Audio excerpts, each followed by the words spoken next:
Овчеполските земјоделци со 100 трактори денеска протестираа пред подрачната единица на Министерството за земјоделство, барајќи веднаш да им се исплатат субвенциите за 2015 и 2016 година. Порачаа дека не можат да влезат во нивите, а поради ниските цени на житото и на месото, не можат семејствата да си ги прехранат и да ги школуваат децата. Со задолжување извршивме есенската сеидба, прихрана, заштита за пролетна сеидба. Не смееме да се појавиме ниту на бензинските пумпи, ниту во земјоделските аптеки, сметки ни се блокирани од сите страни и од приватни компании и од државни институции. Околу 4000 барања за субвенции имаат доставено земјоделците, сточарите и лозарите од Свети Никола и Лозово.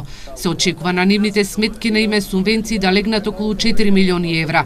Земјоделците бараат одговорните во ресорното министерство секој ден да не им даваат лажни ветувања, дека субвенциите ќе ги добијат денеска или утре.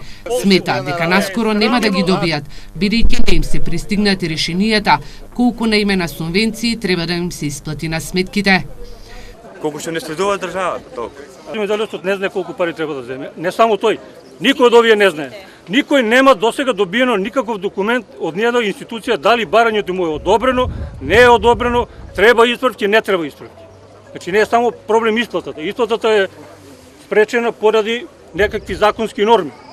Земјоделците, сточарите и лозарите од Овчеполието порачаа дека доколку во рок од 7 дена не ги добијат субвенциите, ќе го блокираат магистралниот пат Веле-Штип, кој е главна сообраќајна артерија за источна и југоисточна Македонија.